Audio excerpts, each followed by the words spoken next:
when churches feel that they have to start charging for a sacrament, whether it be baptism or marriage or a funeral, there's something wrong.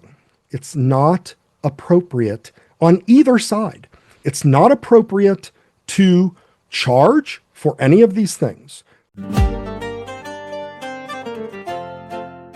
Well, look, we're coming to the end of our time, but there was one further question that I really wanted to give you an opportunity to answer, because there's been a bit of comment on the web recently, and that is that quite a number of Orthodox churches advertise the prices they charge for baptism, and there are others that state that in order to be a member of our local Orthodox church, you need to be a financial member, and here is what you need to contribute every year. And this is what the basis of the comments has been: seeing as baptism and Orthodox membership are matters of salvation, should churches charge for them?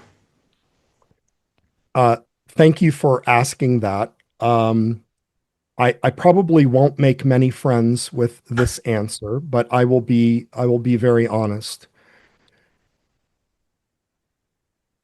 While there are places that do such things, they do this out of a disordered sense of order, or a disordered sense of priorities. In other words, the church is not a factory that is there to hatch, match, and dispatch, right? To have baptisms and weddings and funerals. The church is the living body of Christ that is on earth, the dwelling of God with men, and is allowing us to ascend into the heavenly places, right? It says in Hebrews, it says in Ephesians, with Christ seated at the right hand of God. Ephesians says we are joined to his body, to his flesh and to his bones, it says in Ephesians 5. And I know that the history of my parish, 110 years ago, they had what were called dues. And the dues were a way for them to build the church and to make sure that everyone was pulling their weight, right? They had they wanted to build a church building, and so they had what were called dues. And that system was maintained for many, many years, even when I came to St. Nicholas. And I stopped it because the scriptures are very clear that, number one, our offerings should be joyful and free, right? Generous and not out of compulsion. And even setting aside the idea of like selling the sacraments, right? This is because that's a little bit of a different, I think it's a kind of a dark take on this.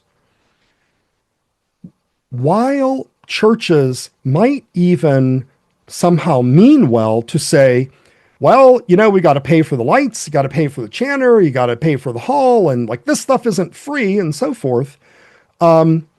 We have to change our mentality about that.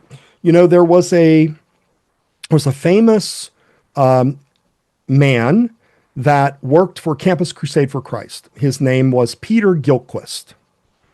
And in the 1980s, you're familiar with him. Mm. In the 1980s, he had a group called the Evangelical Orthodox Church, and eventually they joined Canonical Orthodoxy. And he said something very interesting that always resonated with me, and it has worked for me very well. And he said, when I was an evangelical, he said, we would give 10% of our money, each family, we give 10% right off the top. This was our offering to God, and it was just what you did. And we did it joyfully and happily. And the church grew very quickly because we had the resources that we needed, right? And of course, you have the story of the very early church where everybody is bringing their treasures and laying it at the feet of the apostles, right?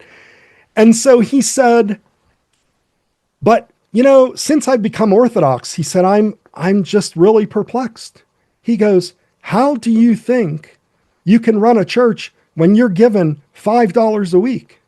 Or when I hear, and this was 1980s, when I hear coins dropping in the collection plate. He said, wouldn't it be wonderful if all of us just gave 10% of our income every month? And he said, we'd never have to take a collection again. We'd never have to do that.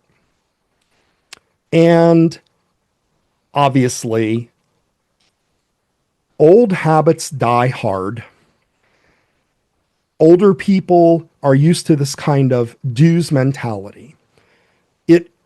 It will never express the riches of the grace that Christ has bestowed on us when we're giving more money to Netflix or to Costco or to whatever, rather than to the church of the living God.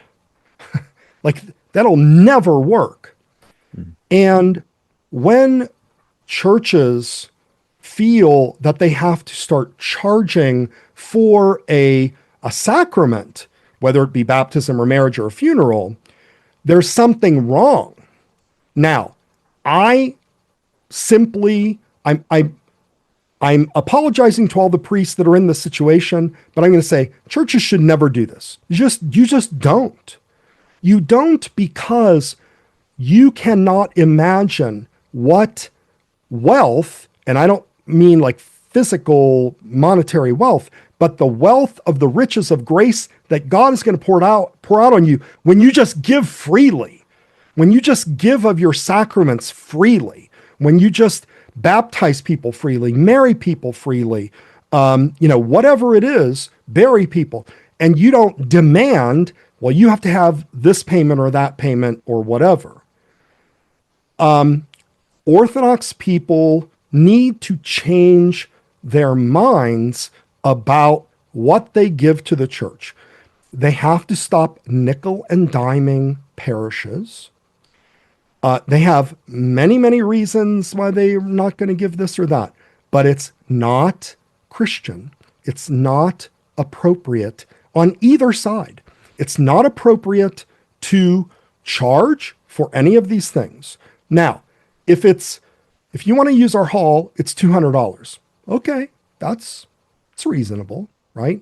But if it's, you want to get married, it's going to be $500, or you have to do, like, you can say, well, we have a fee here. This is like the baptismal certificate, and I have to send it off to somewhere in Australia, and then they send me back a certificate, it's $25. Okay, well, okay. But for the baptism itself, like, this is absurd. You can't do this. So I am sympathetic. I understand why this happens, but it should not happen. Let's make all of our churches that name the name of Christ, let's make them places where we never have to ask for a dime, where people will freely give of their the gifts that God has bestowed upon them. That's the first fruits, the offering of the first fruits, so that you don't have to ask for anything. And you can build your buildings and you can heat the place and whatever. And you don't have to charge things like this. And you shouldn't. It's not right. Yeah.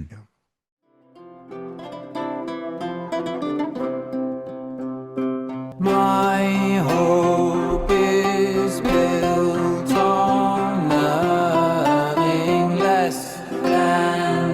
Jesus, blood and righteousness.